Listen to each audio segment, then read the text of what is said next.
Welcome to the Small Business Safari, where I help guide you to avoid those traps, pitfalls, and dangers that lurk when navigating the wild world of small business ownership. I'll share those gold nuggets of information and invite guests to help accelerate your ascent to that mountaintop of success. It's a jungle out there, and I want to help you traverse through the levels of owning your own business that can get you bogged down and distract you from hitting your own personal and professional goals. So strap in, adventure team, and let's take a ride through the safari and get you to the mountaintop.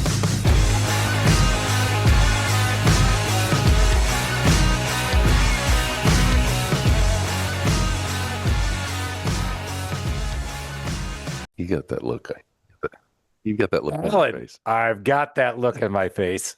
We're back, guys. Oh my God, it's another great week. I hope you guys are killing it out there, playing business, playing really hard at business, and not just playing at business. Play in the business, play on the business, play around the business, play with the business.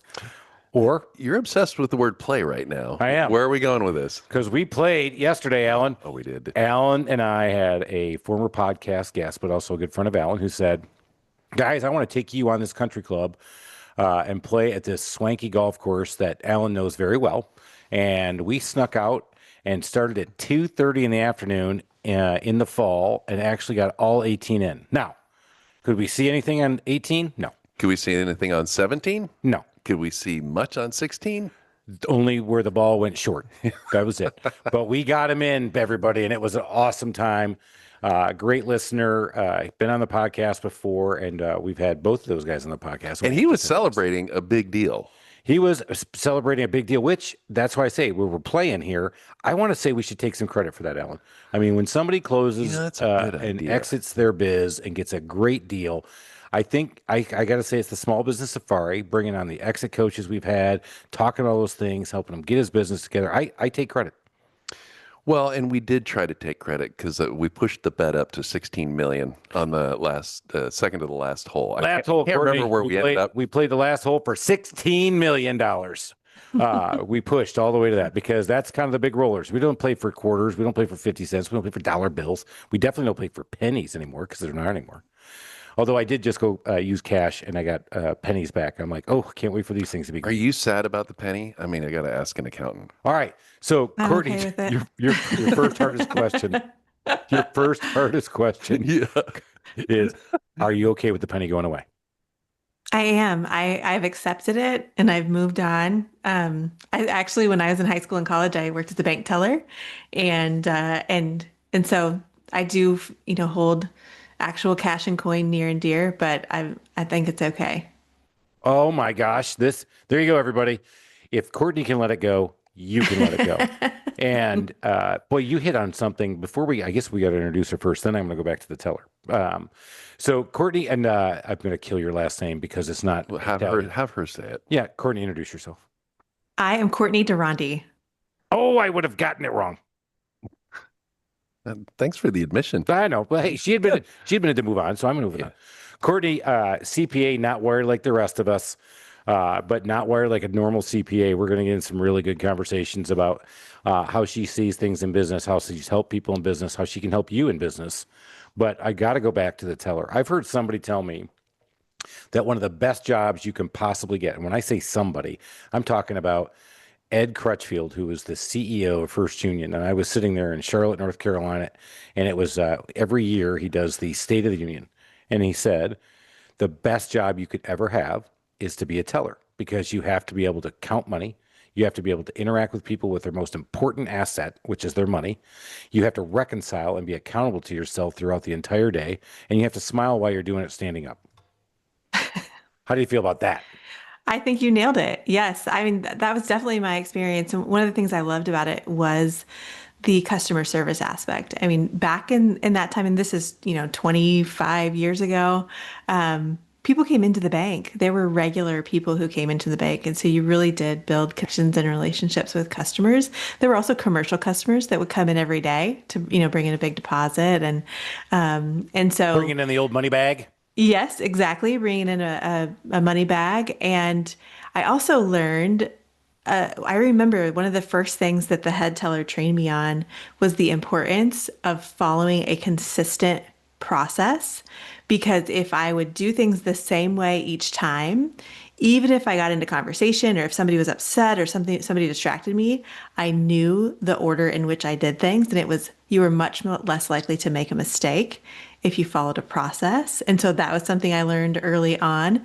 And standing on your feet was also a significant component of that job that I remember, that's a good once point. I would go back to being a teller after, if I was at college and I'd go back for summer break, it took a while to get used to standing up all day again. And smiling and being thankful for doing that. Yep. But yeah, 25 years ago, so Ed Crutchfield was the CEO of First Union, and every year he would talk about this year's crop of college graduates coming into the bank did not have this in their life. And he would go back and do the chronology. And it was always, I was there and got to listen to him for 3 years in a row, 97, 98, 99. And it was so interesting. But he's the one who talked about the teller and the experience. And when as soon as you brought that up, I was like, that's one I keep forgetting to tell people, because I actually went to in the manufacturing world and had no customer service skills whatsoever. Because I interface with machines, Alan. I interface with, I don't That like explains a lot. Right. And this is why I'm in the home service business now and going, God, I hate people. Courtney, you don't know, I'm in commercial real estate. Yesterday, we were actually working with a bank looking for a new location, which was very interesting because he's like, yeah, I don't need a vault. I'm like, what? And he goes, and I go, what about safety deposit boxes? And I'm like, nah, people don't use those anymore. Maybe in a rural area where it's an elderly clientele. And I'm like, oh man, everything I know from banks about movies is not true anymore. Yeah. Holy cow. So I have a safe deposit box. Do you really? I really do. He told a cool story. He goes, there was a woman whose husband unfortunately passed away. She had a safety deposit box, never did anything with it. And then finally, a few years later, went to the bank and said, yeah, my husband had a safety deposit box. I don't know what's in it. They didn't have a key. They had to drill it open. He'd been stuffing stock certificates in there. She was a multi-millionaire. Oh, had no idea. Wow. I'm like, well, if you come just into my branch, you're going to be sorely disappointed when you open up my you got your box. rabbit's foot in there and your first casino chip you ever won. I got my favorite penny. Yeah, that's right. Which is going to be worth at least 3 cents. Yeah. So, Courtney, tell us a little bit about what you do now, and then we're going to back up and how you get into this. Yeah. So I started my career in public accounting as a CPA and moved into leadership. Over my career, I built teams, I built departments, I built an audit practice, virtual CFO and controller practice, and eventually became the CEO and managing partner and got out of client service, started really serving our firm through leadership and business development, and eventually launched a management consulting practice. So within the firm. So really taking some of the things I learned from my own leadership and business ownership journey, and creating a framework and a system to help those leaders through some of the things that I learned. What surprised me as I grew in my career was it wasn't the technical side of the work that we did that was challenging. It was how the more successful we got, the more we grew, the heavier the leadership and ownership side of the business started to feel. There's just more decisions to make, more people depending on you, more people looking for answers. And finance had really trained me to look for patterns. And leadership gave me a lot of lived experience. And that combination really served as a foundation for building this framework that I created to make sense of what I was experiencing. And then eventually I formalized it in a way that I could now teach it to others. So I do private consulting, one-on-one coaching, and then we also have a group leadership program called Scaling Leader. And I still lead my firm. I still have a whole bunch of CPAs and advisors on my team, but most of my time is split between leading the leaders of those departments in our firm and our overall vision and strategy, and then serving our clients through our Scaling Leader program. So I've written a book. I think I might have mentioned that before, Alan. 5,000 times. But go ahead. 5,001. But in my book, what I talk about What's is the name of it again? From the Zoo to the Wild. You can pick it up on Amazon, and if you let me know about it, I will sign one and send it to you. Anyway, back to it. I think your first job that you have, you were a teller. You learn process. You learned that accountability we talked about. Your first leadership position, I think, is also where you take a big step. And for me, it was in consulting, and it was at Accenture, which was Anderson at the time. And I had 3 high-performing young people. They are all A performers, but I had to learn how to manage the A performers. And I was glad I got to do it with a small team, because I think I had to learn that a lot. Because I don't know how many people can go from leading nobody to leading 400 people, or leading, you have to learn as you go. What do you think one of your biggest leadership lessons you learned in your first supervision position? Yeah, I think a big one was not everyone thinks like you do, Courtney. Mm-hmm. Doesn't that suck? Yeah. That should be I'm assuming that's the first thing you teach people when they hire you for the leadership training. That is a core. I mean, I have a slide that has the manager who told me that. Her name is Karen. I have a slide with Karen's face on it that says, "Not everyone thinks like you do, Courtney." Karen And says, not Karen, everybody thinks like you, Courtney. yeah, Get off my lawn. yes, and it wasn't exactly a compliment. It was her encouraging me to understand that I had unique gifts and strengths and abilities, and other people did too, and they were different. And if somebody thought of something differently, or it didn't come as easily to them as it did to me, it didn't mean that there was something wrong with them and they just needed to get on board. It meant I needed to recognize there's different strengths and gifts here. So it was a I'm huge guessing it self-awareness wasn't thing. that you were the nice wallflower, and that's what she was saying, is that, hey, Courtney, you're being a little too nice to everybody. I got a feel in CPA you might have been a little short with people. Going, what are you, a moron? Are you superimposing yourself on our guest I'm just, a little bit? I'm just asking if she's in the same So Colby have you heard quadrant. of Iowa nice or Midwest nice? So I'm Yes. from Oh, Iowa. I don't know this. Yeah. What does that mean? So culturally, we are nice and kind, whether we mean it or not. So there's a little I've seen it passive at the aggressiveness Iowa there. State game personally. They couldn't even insult each other. I'm like, that's how you insult people? I'm like, come on, I'll show you how to do this. I'm from Michigan. So I think for me, the way it was showing up was in my impatience. I wanted things to move more quickly. Which again, this is a difference in my wiring. A lot of CPAs, people that are that are good with financial analysis, are wired for minimizing risk, change, and uncertainty.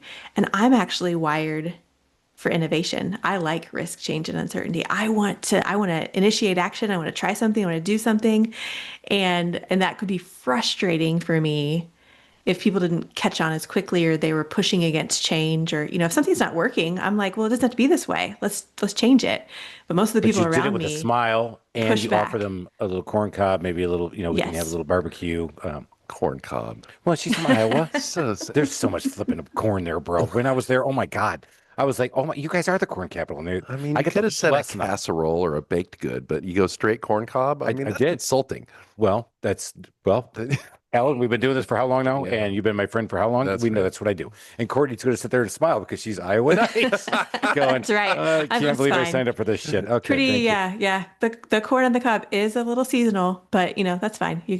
We'll go with it. Oh, so you can only do it certain times of the year. That It's way. correct. That's right. I got a whole dissertation on how they grow So corn. this does make me think of something. So we all came from big corporate, and when I got into management, I got sent to management training. I'm assuming you had the same thing, and Courtney, you had the same thing, and a lot of people listening to the show. No, there's no No. management training at a big how many accounting firm? I didn't at the start at time? a big firm.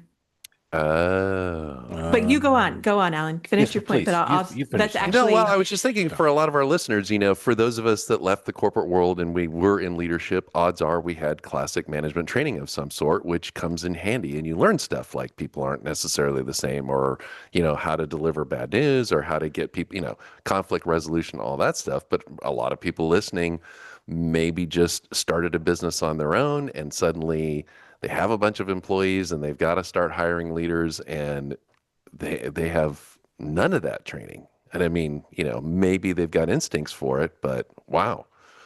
Yeah, no, I agree with Alan. I mean, that leadership, my first foray into it, there was a lot of support and a lot of leadership training that I went through in the middle of it.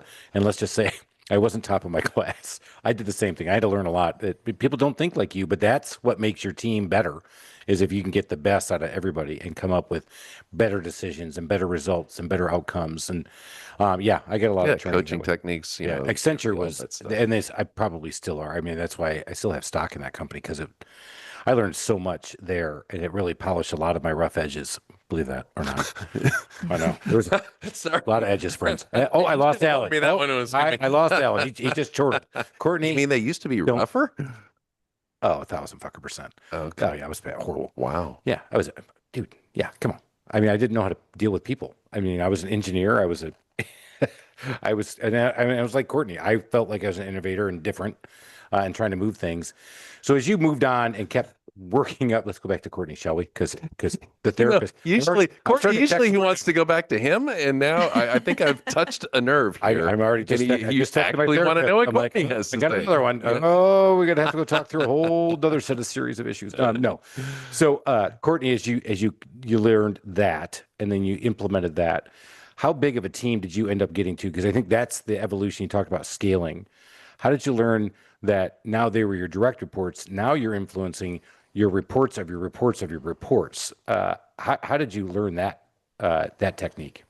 Yeah. So I like I was sharing there, I did not come from a large company. I worked in a small local and somewhat regional accounting firm.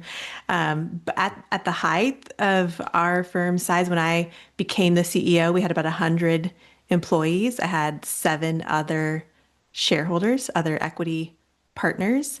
The team that I first built, the audit practice, ended up being about 15 people.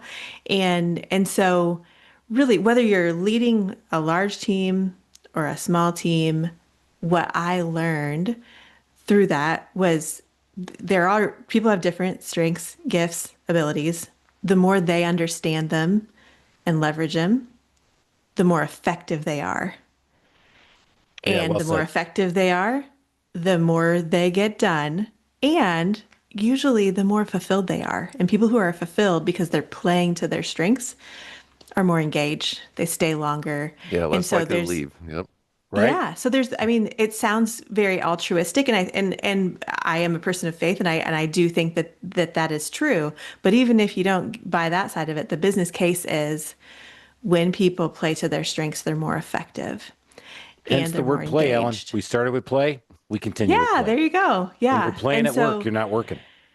I Lead with the think, theme. that's a part of it is understanding that and recognizing that I don't need to replicate myself across my team. I need people to do the various roles that are needed here, and that's going to require people that think and take action differently than I do, and I have to value those differences and help them leverage them. All right, let's get into some nitty gritty. So, small group, you start growing a little bit.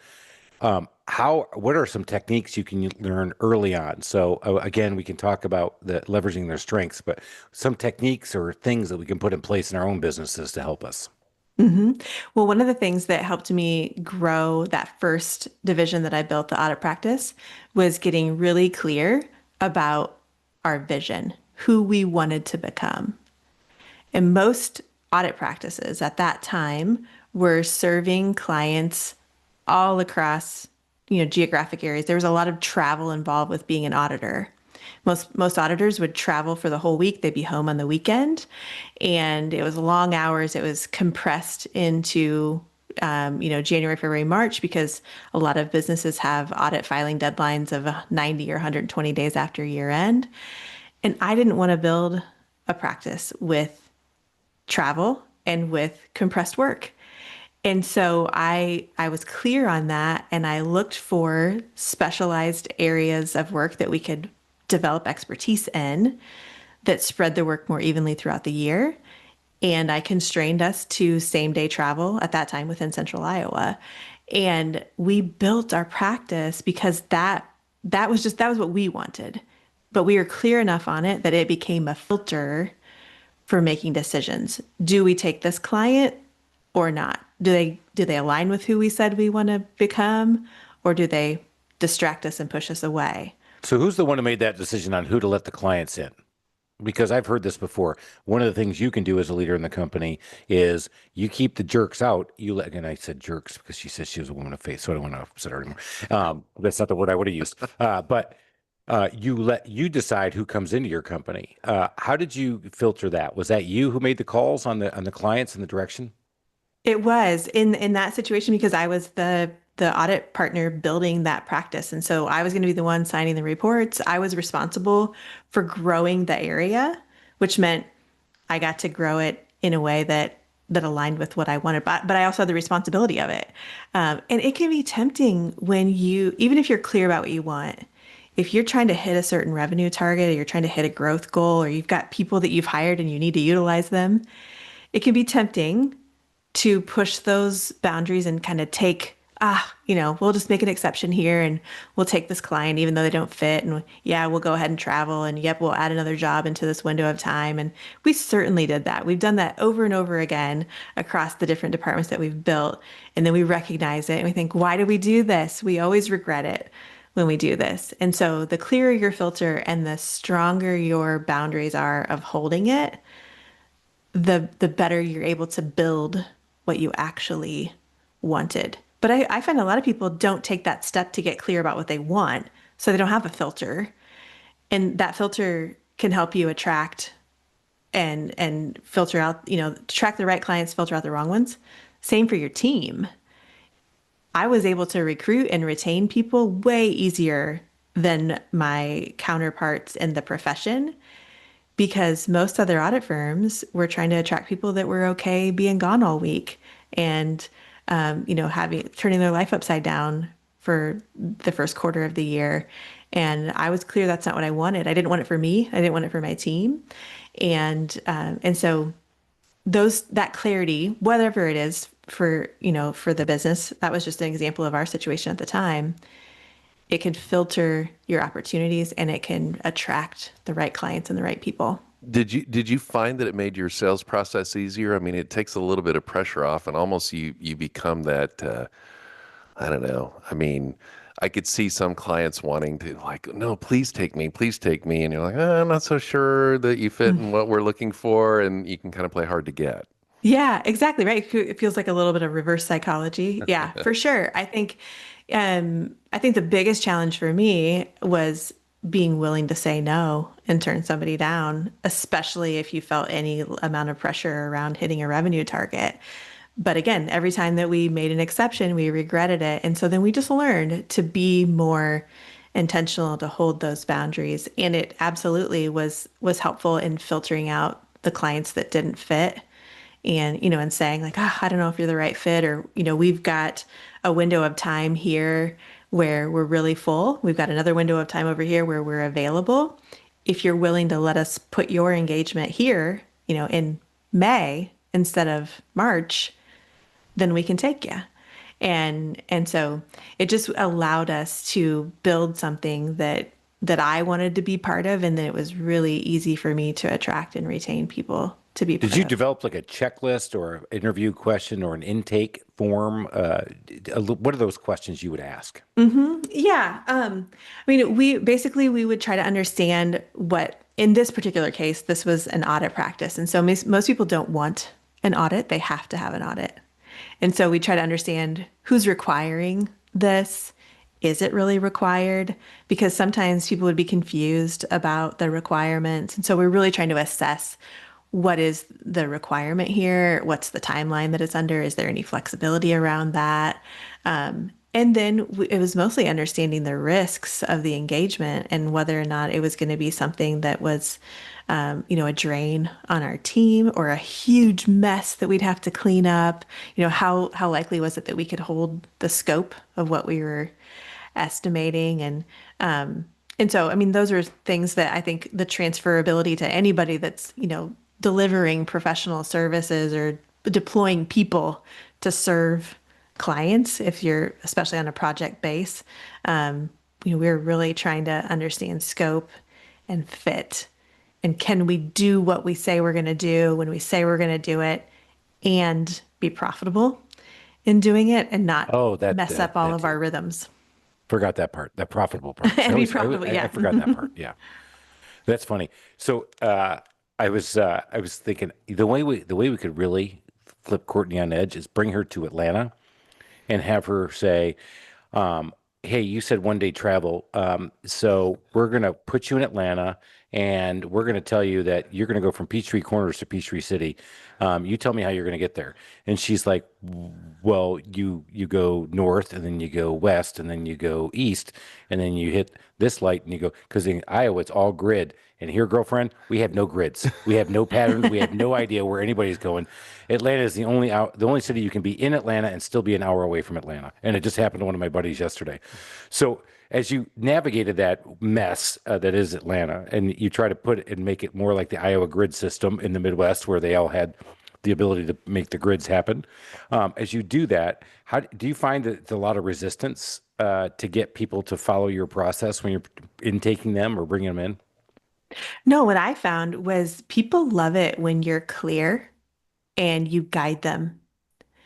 And most clients, they don't want to have an audit. They don't want to have somebody asking them for information and, giving them, requesting documents and going through this whole process for weeks at a time on top of all their other work.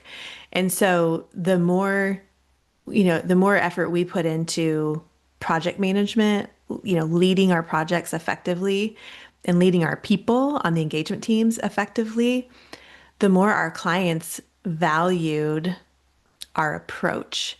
We were great to work with and they knew what to expect. And we were as, least disruptive as we could be.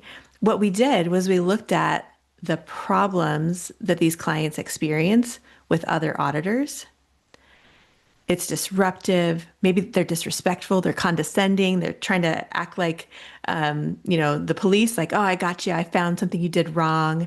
And it can be very adversarial. And so we just looked at all these things of, why people don't like audits and what's the negative aspect of it. They always go over scope. They say they'll be there for a week and then it pushes into 2 and 3 weeks and all these things. And we just built our processes and systems to try to counteract those. And it really did two things. One, it made it a better experience for the client. And it made it, again, more profitable for us because if we can stay on scope, then we're on budget. If we're on time, then we're not bleeding into the next week when we should be moving on to something else. And we can retain these clients because proposing on the next engagement, and trying to get a renewal, that all takes time and energy. And so it was just being very intentional in how we created the That's exactly how I run my remodeling business. That's why Ellen's laughing.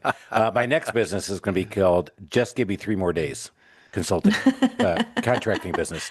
Forget the trusted toolbox. I'm going, just give me 3 more days and I'll have it all done. So you're staying on time. It's got to be so hard to pull all that off, by the way. In your business, once you get a client, is that a repeat business client? Do you continue with them yearly? Yes, yes. And it's not always a given, but our retention is sky high. We do our audit practice specifically, and we have other areas of our business, but just continuing on the audit path here, we do a lot of nonprofit engagements. They have federal and state funding, and so they have to have an audit to report to the granting agencies. Most nonprofit governance documents would require them to put it out for a competitive proposal every 3 years. So most of our clients are following that guideline and going out for proposal every 3 years. And it's not uncommon for us to have, to win over and over across those cycles because our team is so good to work with and people know what to expect. So let's pivot to where you are today. So we kept talking about the audit. Tell us what you're doing today and why you came on the podcast to talk about what you're doing. Yeah, so today most of my time is split between leading our firm. So I lead our leaders and I'm responsible for vision and strategy of the firm. And then the other balance of my time is really spent developing and delivering content through our management consulting practice. So really all the things that I learned in building the the audit practice, the virtual CFO practice, becoming the CEO, all the complexities that I faced and the things that I navigated as a leader and a business owner, I eventually started to see a ton of crossover between that and what our clients were experiencing. And so I ended up building a framework that kind of reverse engineered the principles and tools that I had applied through my journey so that I could help other clients to do the same. And they don't have to go, read all the books I read and listen to the podcast episodes I did and engage the same coaches that I did. I've basically said, Other than okay. this one, you mean? I mean, this Yeah, one right. you want Yes. them to listen to. Yes. Right. This Exactly. one's going to be Listen to this one. required listening for all people. Anybody who wants to work with Courtney or learn from her, you got to listen to this one because this one's Mac Daddy. But continue.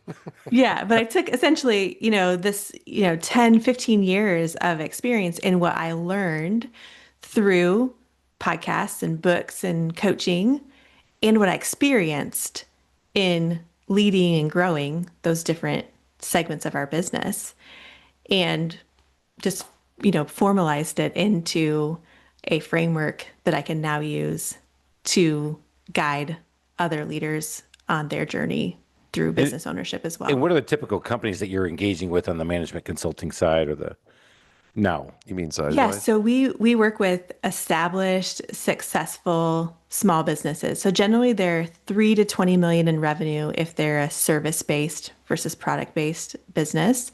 They're usually founder-led or they're a second or third generation owner. Maybe family business, may just be like a professional services firm like mine where it passes, to a next generation of owners that aren't even related. The commonality is that they're successful, and that success and that growth has created additional complexity. Give me an example of a complexity you've come in and seen. Because when you say complexity, I feel like that's the year I got my kicked in. I filtered myself, Alan. Do you like that? I'm really impressed. I know. Courtney, obviously, he holds you in high regard. I know. Because he normally does not restrain himself one bit. But as I've grown, I feel like, I hit that trough. You're growing, and then sometimes you got to go down to go up. And I hate hearing that line, and I've had to live that so many different times. Tell me some of the struggles some people are going through, or take us through one example. Yeah, I mean, this shows up where the leader feels like they're the default problem solver. Like everything flows up to them, or they have promoted other leaders underneath them, but they didn't fully prepare them. And so now they're paying them more money and they're still filling the gaps because they're not really equipped to lead. Or it looks like everybody's busy, everybody's, active doing things, but it doesn't seem to align with where we're actually trying to go. Maybe we have systems that people are following that haven't evolved to really, stay relevant to the way that we operate now. People are like thinking about tasks and not outcomes or results.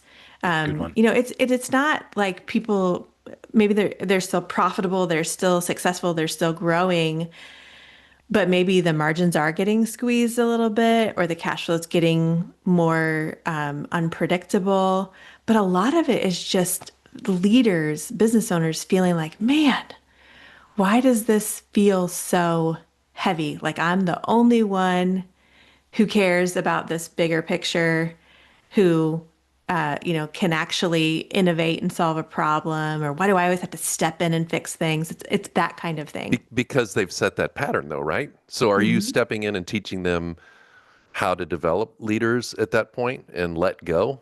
I mean, Yes. I'm sure letting go would be a big thing for you, Chris. All right, Alan, please, let's go back to Courtney. So let's just use an I have imaginary person named Chris who happens to own a handyman business in Atlanta who can't let go. Who wants to make sure that everything is going just right. Because it sounds like if they're successful, it doesn't necessarily mean they're great leaders. I mean, it just could be that they're successful, but odds are they're probably decent leaders. But then if you have to scale and put people in positions of power, then if you're not teaching them how to lead, that's where the disconnect is. Right. And some of those founders don't even at first see themselves as a leader. They see themselves as a founder, they see themselves as a business owner. Maybe they see themselves as an expert or a technician. They're really good at serving the clients or delivering the service, or that have the deep expertise, or maybe they're a physician or a chiropractor, or they're in, like, they're a roofing contractor, and they know how to scope the project, do the work, but they never really recognize that to scale to the next level, they have to be a leader, and they have to have other people leading as well. It's not always about leadership. It might be about a lack of visibility into the finances. They used to keep all the numbers in their head because they knew everything that was going on. And as things get bigger and they get more removed from the activity, they think, well, that can't be right. We can't be spending that on that. And it's like, well, actually we are. You just don't have visibility on it anymore. It could be about the people. But basically what we do is we help people to really diagnose what's causing the complexity, so that once they know the cause, we can guide them and help them to actually solve those problems. And once that path is clear, then they know what to do to move past it. Where do you find that what's the typical size? Do they have 2, 3 direct reports? Do they have 4 or 5 people? What's that size where you find that these guys can't let go? Yeah, I mean, I see it. So in our Scaling Leader program, we have this range of clients anywhere from 3 to 250 million in revenue. The higher revenue, those are product-based businesses, so that doesn't always mean that they have, tons and tons of people. But I mean, I've seen it with, 2 or 3 other leaders. I still see it when they've got 6 or 7 other leaders. Being willing to, as you said, kind of give up control, I think it's a challenge for most of us as business owners, not always for the same reasons. But if we think about especially if we've founded the business, or if we came in as a second generation leader and we had a new vision for the business. So we're like in my situation, I'm creating something different than what we had. What we're creating, it's rooted in our vision. It's rooted in our experience and our expertise. It's rooted in our core values. And when we start to get other people involved, we risk that they won't perpetuate it in those same ways. They can change our other leaders, other people. They can change our culture. They can change the way we serve our clients. They can start to change things, and what we built and created starts to become something we didn't ever intend. I think that's one of the reasons why people hold on to control. Sometimes it's fear. Nobody can do it as good as I can. Sometimes it's personality driven, perfectionists who think they're the only ones that can do it. There's lots of reasons. It's kind of expensive to let other people learn how to do things right. It has cost me a lot of money. I can promise you that. Yeah. It's cost me a lot of money to watch somebody else do it 80% of me. And you've heard that line out there in the consulting world. If they can do it 80% as well as you, Dan Martell's buy back your time, then let them do it. I'm like, yeah, but sometimes it costs you. And you got to figure out and learn from it and figure out how to dial it in quick. Because I feel like, for me at least, I've been able to do some let go because I've got 2 general managers in place now. But you learn some mistakes. And because you weren't the one causing the mistake and feeling it, it's like a double compounded effect. You're like, damn it, if I was there, I wouldn't have done that. When the truth of the matter was, I probably would have. But it's hard. Yeah, I think it's hard to do that, reflection and become a better leader and teach and coach without being irrational and emotional, which I was using in our training this morning, that we are irrational, emotional human beings. That's who we are. We're not logical. We use logic to satisfy our rational, emotional, our mindset. You think your people were going, we? Yeah, hey. Listen, buddy. All right. Courtney, tell us a little bit more about how everybody can find you, because we're going to come up and get our final 4 questions, get you going. How can everybody find you out there? I saw you on LinkedIn, but how can we find you? Yeah, so you can find me on LinkedIn at Courtney Ronde. Our main webpage is forgeahead.com. If you've got listeners who are wondering, what is actually creating the complexity in my business, we have a free assessment It's assessments.forgeahead.com, and that you answer some questions, self-assess, and we'll help point you to where the gaps are and what you need to do next in your business. So assessments.forgeahead.com. Assessments at forgeahead.com. Assessments.forgeahead.com. All right, got it now. Not at, dot. Assessments Correct. dot forgeahead.com. Great. You guys can always find Courtney Ronde. Did I say it right? Yes. Yes. Wow. Huh? That's impressive. I'll give you that one. I did learn. Well, this has been fun, man. But we got to talk more. I'd love to talk more about corn, Iowa, and those damn windmills that they have there that are doing the turbine generators. Holy crap. Because I flew in, I went to the Iowa State game. I've been to both of them, one in Kinnick and one down at Iowa State's home field. And I love those people. They are great people. You want to work with great people, you call Courtney, you get involved, you find out great people can help you get ahead. All right, let's keep going. Courtney, we got to ask you our final 4 questions. What is a book you would recommend to our audience, The Adventure Team? You know, one of the books that has made a huge impact on me is Building a Story Brand by Donald Miller. You familiar with that one? Oh, yeah. Very familiar. We've had Lisa McGuire, one of the Story Brand disciples for Donald Miller, who has been on stage with him right here in our hometown of Atlanta. We just saw her the other day. Beautiful woman, great lady. Yes, Story Brand's a great story. Good, love that book. Yep. Yes, That's a I great love one. it. I'm in a mastermind, in Don's mastermind, and I've learned a lot over the years through just how you can clarify your message to better serve as a guide and find, people who need help solving the problems that you solve. So I think that's a wonderful book for business owners. All right. What's the favorite feature of your own home? I would say my back patio. We have a pool out there and comfy chairs, and it's just a nice place to sit in the morning or in the evening. That's probably my favorite. Do you have a water feature in the pool? No, Oh, I mean, there's water in there, but there's no fountain or anything. well, you can have something spitting out there. You could put like a spitting frog or something. I don't know. I was just asking because a lot of people like the sound of water. That's why I was going, Alan. I wasn't trying to fool shame. I was just asking. Italian thing or something. It is. Yeah. The bigger, the gaudier. Yeah. Don't talk to me about my HOA right now. What is wrong with a little bit of love to the fountains in Italy? I don't understand. I think I'm Italian, so I did not, but I did put a pretty big thing in our front yard, and we toned it back down. So now it's just got trees. So anyway, Do I people can't wait to throw hear more pennies in about it? yeah, right, exactly. How else am I going to make money? One penny at a time. That's exactly. I think that's the way I started my business. But all right, let's keep going. So we've talked a little bit about customer service, and even in yours, you talked a lot about how your customers have got to feel the love, even in an audit, which is, let's face it, everybody feels like that's a colonoscopy. I mean, that's just not good, right? An audit's never good, but you can make it good, make it fun. Customer service. Alan and I are customer service freaks. Absolutely. So, what's a customer service pet peeve of yours when you're out and you're the customer?